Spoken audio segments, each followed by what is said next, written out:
Let's bring you some breaking news that has come to us in the last minute or so from Buckingham Palace. His Majesty the King has today initiated a formal process to remove the style. King Charles announced shocking decision, Camilla ordered, to leave Windsor Lodge.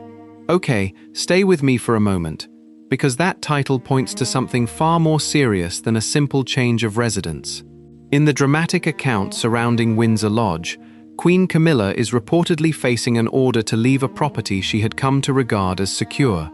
And the person allegedly standing behind that decision is not Prince William, not Catherine, and not some palace official acting alone. It is King Charles himself. That is what makes this story so explosive. According to the account, the situation moved quickly when questions were raised over Camilla's continued use of Windsor Lodge, the way the household was being managed, and whether the arrangement giving her access to the residence actually allowed the level of control she was exercising. What began as a private palace concern reportedly became a formal review. Then came the discovery that could change everything. Officials were allegedly looking closely at the original terms governing her occupancy. Now, watch this carefully. The issue was reportedly no longer about furniture, decorations, or who preferred which room. It had become a question of authority. Who had the right to decide what happened inside Windsor Lodge? Who could approve changes? Who could control staff and access? And most importantly, could Camilla remain there if the conditions attached to her occupancy had allegedly been breached? That is where the story takes its first hard turn. The account claims Camilla's representatives expected the review to be routine. They reportedly believed the king's support would settle the matter. But as advisors and estate officials examined the records, the residence began to look very different on paper from the way it had reportedly been treated in practice. Hi viewers, if you believe a royal residence should be governed by clear rules, would you stand up for that principle, even when the person involved is the Queen? Leave a simple yes in the comments. And if you want the truth behind this Windsor Lodge dispute to be followed all the way to its most uncomfortable point, like this video and subscribe. Because silence is easy, but speaking up is how people make sure powerful names do not automatically become bigger than the rules. I know this important work will go on in the trusted hands of others. This is also a time of change for my family. I count on the loving help of my darling wife, Camilla. The pressure inside the palace reportedly intensified after officials began comparing household arrangements with the records attached to the residence. The account suggests that questions were raised over renovations, staffing decisions, access to certain areas, and the treatment of belongings associated with earlier members of the royal family. Each issue might have looked manageable on its own. Together, they reportedly created a pattern that demanded an answer. And there was another problem. The more closely the records were examined, the harder it allegedly became to describe Windsor Lodge as a simple private arrangement. The residence carried family history. It involved staff, household administration, and resources connected to the wider royal establishment. That meant any dispute over control could quickly become a dispute over authority. Camilla, according to the dramatic account, was not expecting the situation to reach this point. She had reportedly acted with the confidence of someone who believed the arrangement was settled. Decisions had allegedly been made around the property with an assumption that her position there would continue. That assumption now faced a question that could not be answered by ceremony, status, or personal influence. For William and Catherine, the reported developments created a different concern. They were not simply looking at whether Camilla liked certain rooms or had changed household routines. The question was whether established family arrangements had been pushed aside without the necessary approval. If that had happened, then the dispute was no longer personal, it was institutional. And that distinction matters. A family argument can sometimes be contained behind palace doors. A question involving written terms, official resources, household authority, and a royal residence is much harder to bury. Once records are involved, memories become less important. People can disagree about what was said in private. Documents are much harder to dismiss. The account claims that this was precisely why senior advisors became involved. Instead of relying on verbal assurances, they reportedly began asking for the original paperwork. They wanted to know what Camilla had actually been granted, what conditions accompanied that arrangement, and whether anyone had ever given her unrestricted authority over the property. That search created the first real danger for Camilla. Because if the documents supported her position, the review could end quietly. She could remain at Windsor Lodge, the questions could disappear, and the palace could move on. But if the documents showed that her occupancy was conditional, then every decision made under the assumption of permanence would suddenly look different. That possibility reportedly changed the atmosphere around the residence. Behind closed doors, the question was no longer whether Camilla should remain comfortable, it was whether she had the legal or administrative right to remain at all. I think it's safe to say that change is on my agenda. Change for good. And I embrace that and I enjoy that change. I don't fear it. That's the bit that excites me. And somewhere inside the records, according to the account, officials found language that allegedly had been overlooked. For Camilla, that distinction could be devastating. A residence can feel permanent because everyone around it behaves as though it is permanent. Staff follow instructions. Guests adapt. Rooms change. Routines become established. But none of that necessarily changes the original terms. If the account is accurate, that may have been the trap at the center of Windsor Lodge. Confidence had reportedly grown faster than the paperwork supporting it. There was also the question of timing. Why was the review happening now? Why were advisors suddenly examining records that had been sitting inside palace files? And why, if the arrangement was as secure as Camilla's side allegedly believed, did officials need to establish what Charles had authorized? Those questions were beginning to converge. The answer would reportedly come from the records themselves, not from another private conversation. Once the original documents were placed before the advisors, the entire dispute could be judged against something far more difficult to manipulate: the conditions written into the arrangement. And if those conditions meant what officials believed they meant, Camilla was no longer defending a residence. She was defending her right to stay in it. So if you have watched this far, do not scroll away now. If you think rules should apply even inside the royal household, prove it with a like, share this story, and subscribe, because the next part gets worse, the evidence gets sharper, and the question facing King Charles becomes much harder to escape. The first person to notice the problem was not William, Catherine, or Charles. An official was looking at a record that should have been ordinary. The document concerned Windsor Lodge, but one line inside it reportedly raised a question that changed the review. The wording mattered because it did not describe Camilla's position in the way people around the residence had apparently been treating it.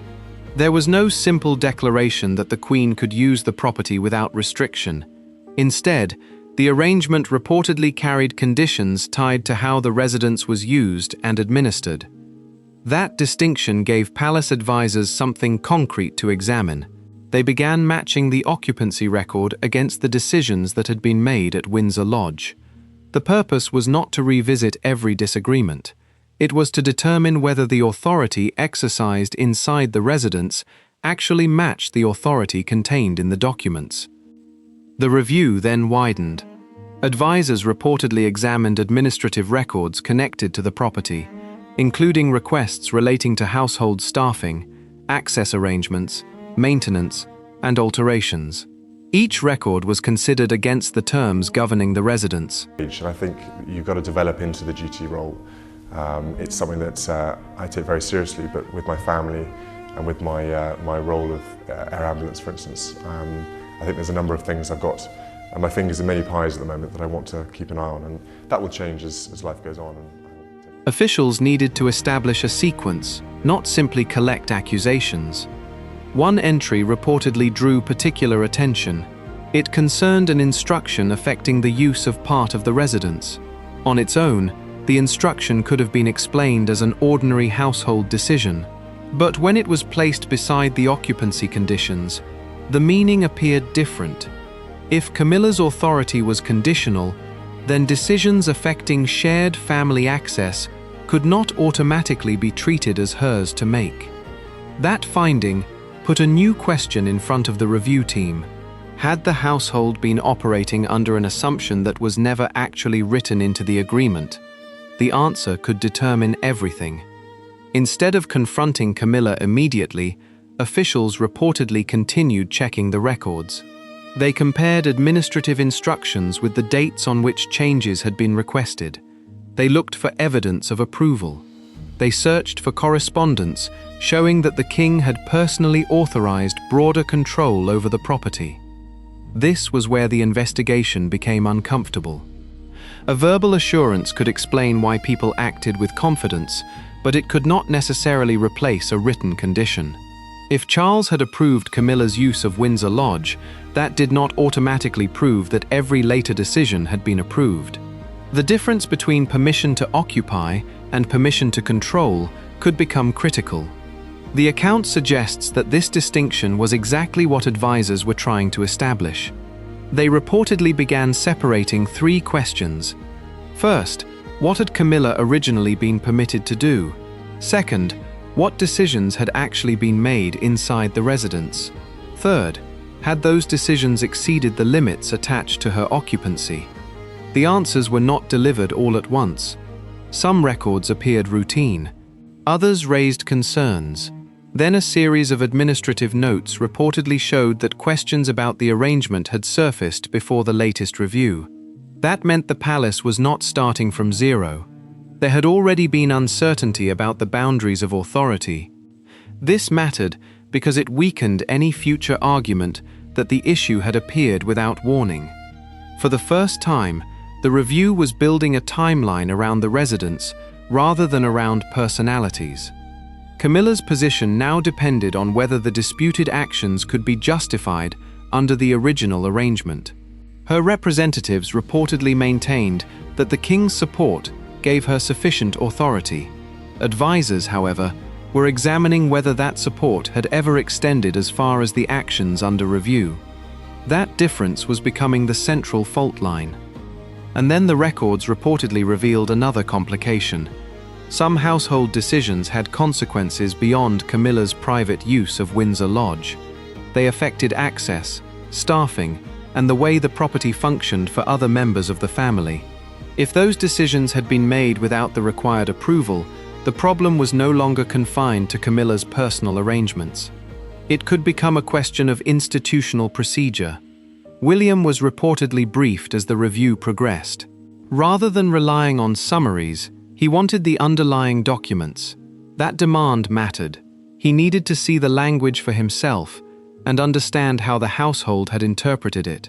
According to the account, the documents gave him a reason to keep asking questions. What had been approved? What had merely been assumed? And who had decided that an assumption was enough? Those questions placed increasing pressure on the people responsible for administering Windsor Lodge. Every explanation had to fit the record. Every claimed authorization needed supporting evidence. Every decision affecting the residents had to be traced back to someone with the proper authority. The atmosphere changed because the dispute was no longer being settled through conversations. Paper was doing the talking. That made the next discovery especially important. Officials reportedly located correspondence connected to earlier concerns about the residents. The material suggested that boundaries had been discussed before, even if no public confrontation followed. The precise wording of those communications became important because it could show whether Camilla's office had understood that her authority had limits. If the warnings existed, the question would become much more serious. A person can misunderstand a rule. It is different to continue after the rule has been explained. That distinction was beginning to shape the entire case. Meanwhile, the household continued functioning under pressure. Staff reportedly understood that the residence was being scrutinized. Administrative decisions were being documented more carefully. Questions that might once have been settled informally were being sent through formal channels. The change was subtle, but significant. Nobody needed to announce that a power struggle was underway. The paperwork was already revealing it, and the most important document had still not been fully interpreted. The occupancy arrangement contained language that could determine whether the palace had the ability to withdraw Camilla's right to remain. Advisors reportedly needed to establish whether that condition applied to the disputed conduct and whether it could be enforced without creating another conflict over royal authority. That was the point where the review moved beyond routine administration. It was now approaching a decision. William and Catherine had a choice. They could treat the matter as another private disagreement and allow the situation to settle quietly, or they could insist that the written terms be followed, even if doing so created a confrontation inside the king's own family. The account portrays them choosing the second path. That decision carried a cost. Any challenge to Camilla could be interpreted as a challenge to Charles. Any attempt to enforce the residence conditions could expose disagreements that the palace would normally prefer to keep private. Yet the records were making silence harder. The review team reportedly prepared the material in sequence. The occupancy terms came first. Administrative records followed. Correspondence came next. Then the disputed decisions were placed beside the warnings that allegedly preceded them. The result was no longer a collection of isolated concerns. It was a chain, and that chain led directly toward the one document Camilla's representatives would least want examined. The original condition governing Windsor Lodge had not disappeared. It had been sitting inside the residence file all along. The question was whether Camilla had crossed it. If she had, the palace would face a choice that could not be solved with another private conversation, and that choice would eventually reach King Charles, forcing him to decide whether the woman beside him could continue living under an arrangement that officials now believed might no longer apply. So stay with this story, and do not look away now. If the next document really contained the condition that could decide Camilla's future at Windsor Lodge, then refusing to hear what came next would mean letting the most important part of the story pass without a voice. Like, share, and subscribe, because the next part gets worse, and the hidden clause is where everything changes. The clause was only a few lines long, but according to the account, it changed the entire meaning of the Windsor Lodge dispute. It did not describe Camilla's occupancy as an unconditional right. Instead, the arrangement reportedly tied continued use of the residence to specific requirements governing the property and the way it was administered. That discovery immediately shifted the focus of the review. Until then, Camilla's representatives could argue that the disagreement involved competing interpretations of household authority. Now advisors had a document against which every disputed decision could be measured. The question became simple: were the conditions respected? Officials reportedly read the clause several times before comparing it with the records already collected. The language concerned proper use of the residence, household resources, access arrangements, and the treatment of property connected to the wider royal household. The implications were significant. If Camilla had merely been permitted to occupy Windsor Lodge, then occupation did not automatically mean unrestricted control. A residence could be placed at someone's disposal while remaining subject to conditions imposed by the household administration. That distinction was now at the center of the review. Advisors then returned to earlier correspondence. They wanted to know whether Camilla's office had been warned about those limits before the disputed decisions were made. If there had been no warning, the situation could still be presented as confusion. If warnings existed, the explanation would become much harder to sustain. The first warning reportedly concerned access. Questions had allegedly been raised about arrangements affecting other members of the family and about whether certain areas of the residence could be treated as exclusively controlled by Camilla's household. The matter did not become public, but it was apparently recorded. A second concern reportedly involved changes inside the property. Alterations could be requested, but the review was examining whether approval had been obtained before work proceeded. The issue was whether the person had authority to authorize it. Then came the third warning. According to the account, Camilla's office was allegedly informed that certain belongings required consultation before being moved. The items carried family significance, making their removal more sensitive than an ordinary household rearrangement. The instruction reportedly asked that the transfer be paused until their status and access arrangements had been confirmed. The alleged response was not a request for clarification. The transfer reportedly continued. That detail gave the review its most uncomfortable dimension. If the warning had reached the right office and the disputed action happened afterward, officials could no longer explain everything as a communication failure. William was reportedly shown the correspondence. His concern centered on the sequence.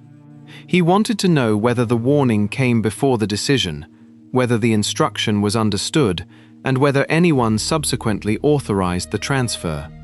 The answers pointed in one direction.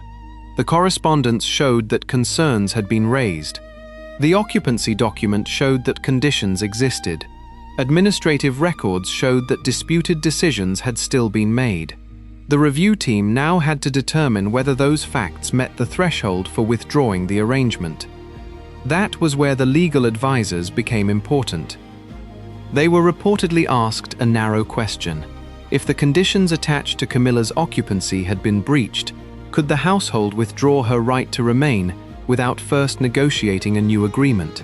The answer, according to the account, was potentially yes. But advisors did not stop there. They reportedly tested the condition against the actual conduct under review.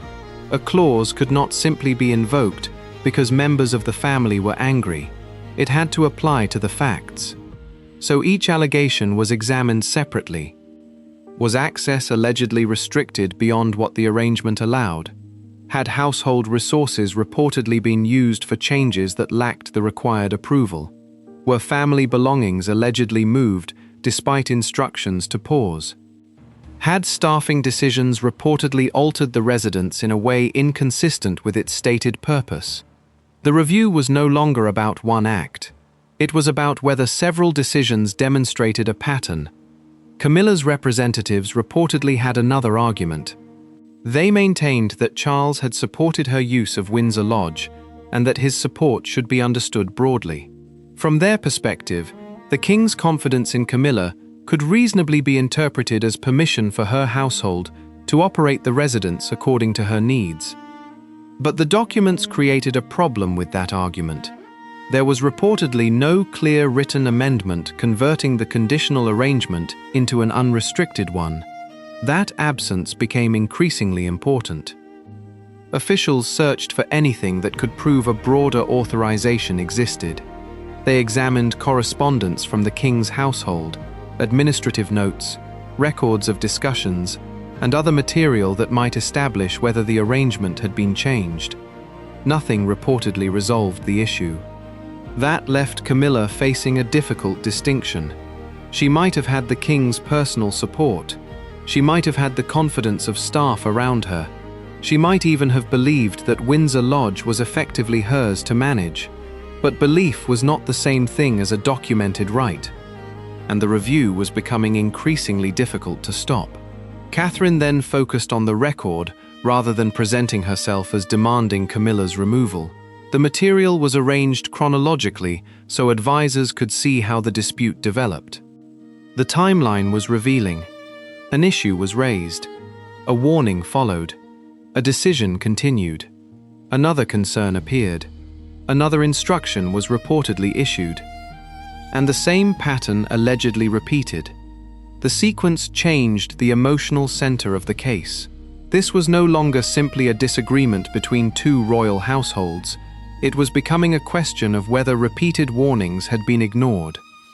Camilla was eventually confronted with the substance of the review. The meeting was not presented as a public accusation. It was a private discussion about authority and the conditions attached to Windsor Lodge. She reportedly defended her position by pointing back to Charles. She pointed to Charles, arguing that he knew she was using the residence. The advisors were not asking whether Charles knew she lived there. They were asking whether he had authorized every action that had become part of the review. William reportedly pressed the point further. If Camilla's position was secure, where was the written authorization overriding the conditions?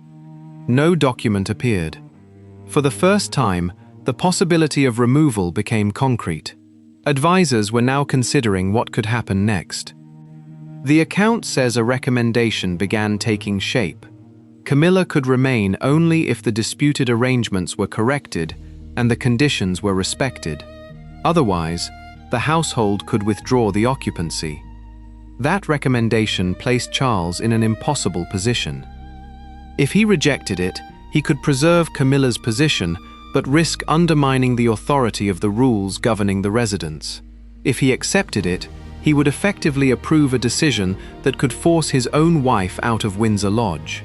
Personal loyalty and institutional authority could no longer be separated. But Charles had not yet delivered the final answer. The next step would come from the king. Before that decision could be made, one final review was reportedly required, and it involved placing the entire file directly in front of Charles. That file contained the condition, the warnings, the disputed decisions, and the evidence gathered around them. If Charles accepted what the advisors were about to tell him, Camilla's position at Windsor Lodge could disappear with the stroke of a pen. And if you think powerful people should still answer to the rules attached to the places they occupy, do not stay silent now. Like this video, share it, and subscribe, because the next part brings King Charles directly into the room, and the decision waiting for him could change everything. The file reached King Charles with one question hanging over every page: should Camilla remain at Windsor Lodge, or should the arrangement be withdrawn? Charles reportedly did not receive a single complaint. He received the full record. The occupancy terms were placed before him alongside the administrative correspondence, the warnings, the disputed decisions, and the concerns raised about the way the residence had been managed. That distinction mattered. A complaint could be dismissed as family tension. A complete file was harder to dismiss. According to the account, senior advisors walked the king through the sequence carefully. They explained what Camilla had allegedly been permitted to do, which actions had been questioned, which warnings had reportedly been issued, and why the original occupancy condition had become central to the review. Charles was then facing the issue from a different position. He was not being asked whether he loved or supported his wife. He was being asked whether the rules governing a royal residence could be set aside because the person occupying it had his personal confidence. That was a much harder question. The king reportedly asked whether there was another way to resolve the dispute without forcing Camilla to leave. Advisors considered the alternatives. One possibility was to restore the disputed arrangements, return control to the household administration, and allow Camilla to remain under stricter conditions. Another was to suspend her authority over the residence while a new arrangement was negotiated. But the review had already reached a critical point. According to the account, advisors believed the problem could not be solved simply by changing future behavior because the concern involved the alleged use of authority that had already been questioned. The issue was whether the existing occupancy arrangement could continue after the conditions attached to it had reportedly been breached. Charles reportedly asked the question that had been avoided throughout the review. Could the decision to withdraw the arrangement be defended on the documents alone? The answer came back firmly. If the conditions had been breached and the relevant authority had been exercised outside those conditions, the household could reportedly terminate the arrangement according to the terms being examined. Charles was now being shown the difference between allowing Camilla to use Windsor Lodge and granting her unrestricted control over it. Those were not the same thing. The distinction appeared to settle the argument over what Charles may have intended when Camilla was first allowed to use the residence. His personal approval of her occupancy could not necessarily erase the written conditions governing that occupancy. Then came the most uncomfortable part. The king was reportedly told that the warnings could not simply be ignored. The records suggested that concerns had been raised before the final review. That meant the palace would have difficulty presenting the dispute as a sudden misunderstanding. Charles reportedly sat with the file before responding. The decision affected more than a building.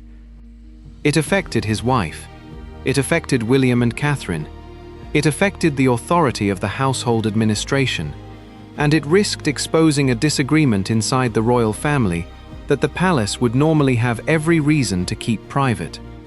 Camilla's representatives were reportedly still confident that the situation could be resolved. They believed Charles would protect her position once he understood how serious the consequences would be. That expectation was about to be tested. Charles reportedly approved the recommendation. The order would require Camilla to leave Windsor Lodge. The decision was not presented as a punishment for who she was. It was reportedly framed around the conditions attached to the residence and the alleged failure to remain within them. But for Camilla, the distinction may not have made the decision any easier to accept. The woman who had reportedly believed the residence was secure was now facing an instruction to vacate it. The king had allegedly made his choice. And yet Camilla had not been informed. That detail created another layer of tension. The palace now had to decide how to communicate the decision without allowing the announcement itself to trigger another confrontation. Officials reportedly prepared formal instructions concerning the residence, the handover of keys, personal belongings, staff access, and the return of administrative control. Every detail had to be settled before the order reached Camilla. There could be no uncertainty about who was authorized to enter the property. There could be no confusion over what belonged to Camilla personally and what belonged to the residence. There could be no argument about whether the deadline had been suspended. The decision had already been made. The next stage was enforcement. That was when the emotional stakes rose again. For weeks, Camilla had reportedly operated under the assumption that Windsor Lodge was effectively secure. Now the palace was preparing for a controlled transfer of authority. The residence would no longer answer to her household in the same way. Staff would return to household administration. Access would be reviewed. Personal possessions would be separated from items belonging to the residence. And the keys would eventually have to be returned. The account suggests that Charles understood the seriousness of what he had approved. He was not merely changing a household schedule, he was allowing an institutional decision to override the position of his own wife. That could create consequences far beyond Windsor Lodge. William and Catherine would see the decision as confirmation that the written conditions mattered. Camilla would see the decision as a direct reversal of the security she believed she had. And palace officials would now have to carry out an order that could not be softened by private assurances. The instruction was prepared. The deadline was established. The administrative authority was transferred. Then the decision reached Camilla. The reaction inside her household reportedly changed immediately. Her advisors questioned the basis of the order. They reportedly wanted to know whether Charles had personally approved it and whether there was still time to challenge the interpretation of the occupancy terms. There was an answer to the first question. The king had approved the recommendation. The second question was more difficult. The decision had been based on the very condition Camilla's representatives had allegedly underestimated from the beginning. There was now little room to argue that the palace had acted without documentation. The documents were the reason the decision existed. Camilla's side could still challenge the interpretation, but the balance had shifted. The king was no longer being asked whether he supported his wife. He had already made his decision. The residence itself was now waiting for the handover, and that meant the next confrontation would not take place around a conference table. It would happen at Windsor Lodge. Officials would arrive, staff would begin preparing inventories, keys would be collected, rooms would be checked, personal belongings would be removed. And Camilla would have to face the reality that the order reportedly approved by Charles was no longer a private discussion. It was about to become physical. The door of Windsor Lodge would soon become the clearest symbol of what had happened. Because once Camilla crossed that threshold to leave, there would be no pretending that the dispute had ended with another palace conversation. The decision had been made. The paperwork had been accepted. The king had allegedly approved it. Now came the moment when Camilla would have to act on it. And if this decision makes you believe that even the most powerful people should be accountable when the rules are challenged, do not just watch silently.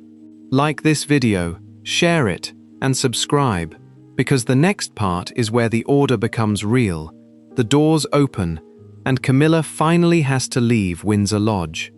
The door closed behind Camilla, but the Windsor Lodge dispute was not over. What happened next mattered more than the order itself. Once the residence was returned to household administration, every decision made during the dispute had to be accounted for. The palace could no longer rely on informal understandings. It had to establish who controlled the property, who answered for previous decisions, and what would happen to the arrangements that had allowed the controversy to grow. According to the account, the first priority was restoring a clear chain of responsibility. Staff were given revised instructions. Access was reorganized. Administrative records were secured. Items connected to the residence were separated from personal possessions. The process was deliberately controlled because any confusion could reopen the same argument that had just forced the king to intervene. Camilla's departure therefore became more than a change of address. It became a visible sign that the previous arrangement had ended. That mattered inside the family. William and Catherine had reportedly pushed for the written conditions to be respected, rather than allowing the dispute to remain a private disagreement. Charles had ultimately accepted the recommendation. The result created a new boundary around royal residences. Personal relationships could influence discussions, but they could not automatically replace the rules attached to an official property. That principle could have consequences far beyond Windsor Lodge. Other royal residences operate through their own arrangements, permissions, staff structures, and historical expectations. If the accounts surrounding Windsor Lodge caused officials to tighten those boundaries, then future household decisions could face greater scrutiny before they become disputes. There was also a personal consequence for Camilla. The order reportedly removed the assumption that her position at Windsor Lodge was secure. Even if she remained fully supported by the king in other parts of royal life, the residence had become a reminder that Charles could separate personal loyalty from institutional responsibility. That separation is important.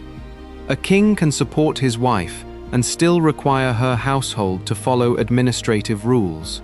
A queen can hold enormous influence and still face limits over a property. And a royal family can disagree privately while being forced to follow procedures publicly. The controversy also raised a question about trust. If advisors had to reconstruct the history of the residence from documents, then the palace had learned that informal confidence was not enough. Instructions needed to be recorded. Authority needed to be clear. Exceptions needed to be approved. Otherwise, the same uncertainty could return under a different name. The account suggests that this lesson became one of the most important outcomes of the dispute. There was no need for another dramatic confrontation. The system itself had changed. Future decisions affecting Windsor Lodge would reportedly require clearer authorization. Household staff would know where responsibility began and ended.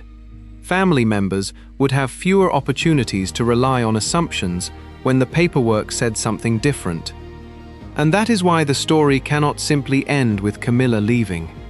The deeper issue was never only the building. It was the question of whether status could override procedure. If the reported events are accurate, King Charles answered that question with his decision. He chose to accept the recommendation, even though it affected his own wife. That choice showed how complicated royal authority can become when family loyalty collides with institutional responsibility. But there is another side to the story. The palace now has to live with the consequences of making the decision public enough for people to notice. Every future change involving Camilla, William, Catherine, or another senior royal can be compared with what happened at Windsor Lodge. Any inconsistency could trigger fresh questions about whether the rules are actually being applied equally. That means the controversy may have created a standard the royal household cannot easily escape. If one royal residence is governed by written conditions, observers will naturally ask whether other residences are governed with the same discipline. If one member of the family is required to surrender an arrangement after a disputed breach, people will ask what happens when another senior royal faces a similar problem. Those questions are now part of the legacy of the dispute. And for Charles, the decision may prove more complicated than simply ordering his wife to leave. He had to demonstrate that the Crown could enforce boundaries without turning every family disagreement into a public crisis. He also had to show that administrative authority was not merely symbolic. According to the account, the solution was to let the documents decide. That choice may have protected the institution in the short term, but it also exposed how fragile royal arrangements can become when expectations grow beyond written authority. For Camilla, Windsor Lodge was reportedly supposed to represent stability. Instead, it became the place where stability was tested. For William and Catherine, the dispute reportedly demonstrated the value of demanding clarity before assumptions become permanent. For Charles, it became a test of whether he could put institutional responsibility ahead of personal convenience. And for the palace, it became a warning that private arrangements can eventually produce public consequences. That is where this story leaves the royal household. Not with a shouted confrontation, not with a public argument, but with a decision that reportedly changed who could stay, who could decide, and who ultimately had the final authority. The most important question now is what happens after the cameras move on. Will Camilla's new arrangements remain separate from the controversy? Will the palace tighten procedures around other royal residences? Will William and Catherine continue demanding written clarity when household authority is disputed?